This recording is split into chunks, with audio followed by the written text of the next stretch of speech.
Have you ever just stopped and wondered about suffering? I mean, really thought about its purpose?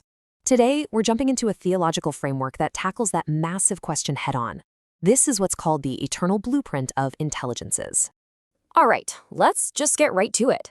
This question, you've probably heard it called the problem of evil. It's been a massive stumbling block for philosophers, for believers, for, well, pretty much everyone for centuries. And it makes sense, right? How can an all-good, all-powerful God allow for so much pain and chaos? It's a huge tension that really needs a solid framework to even begin to understand. And for that very framework, we're looking at a specific text that kind of reframes the entire debate. The Book of Abraham. It's a book of scripture in the Church of Jesus Christ of Latter-day Saints. And what it suggests is that to really answer the question, we have to challenge one of the most basic assumptions in a lot of Western theology, this idea of creation out of nothing. So here you can see this huge contrast. On one side, you've got the standard view, creatio ex nihilo, which says God just snapped his fingers and created everything from absolute zero. But the Book of Abraham offers something completely different. It says that we, you and I, existed before creation as eternal intelligences. God's work wasn't to invent us, but to organize us from the spiritual material that already existed.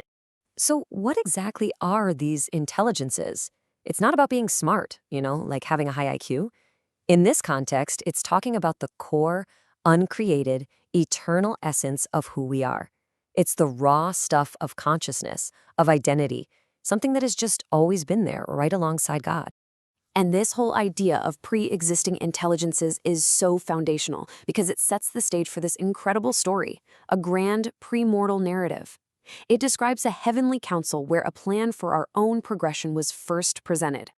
The text itself is super clear about this. It describes a vision of all these intelligences, these souls, just existing before the world was even a thing. So God isn't looking at some blank slate. No, he's looking at this massive assembly of individual, conscious beings, and he sees them as good, as full of amazing potential. And the plan that was laid out, it was incredibly methodical. First, God acknowledged these existing souls. Second, a place was proposed where they could gain experience. Yep, our Earth. Third, this whole experience was set up to be a test, a proving ground. And finally, a huge promise was made. If you succeed in this test, you will get to grow and gain glory forever. This quote, this gets to the absolute heart of why we're here, according to this framework. The whole point of coming to Earth was to be proved. It implies we voluntarily signed up for a test of our character, of our choices, to see how we'd use our own agency when things got real. Okay, so how does all of this circle back to that first big question about suffering? Well, this premortal blueprint completely reframes the roles of both God and us, and it gives us a totally new lens to look at the problem through. Let's really break this down. In a more traditional view, our agency, our ability to choose, is a gift from God, and God is the sovereign ruler who sort of permits suffering. But in this framework, our agency isn't a gift, it's just part of us, it's inherent. In God's role, it shifts from a controller to more of a divine facilitator. And suffering gets reframed as a chosen, necessary piece of the curriculum that we actually agree to. And that brings us to this idea of two estates. Our first estate was that life before this, where we made the choice to accept the plan. Our second estate? It's right here, right now, this mortal life.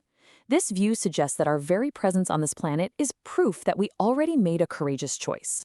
So the really crucial point here is this.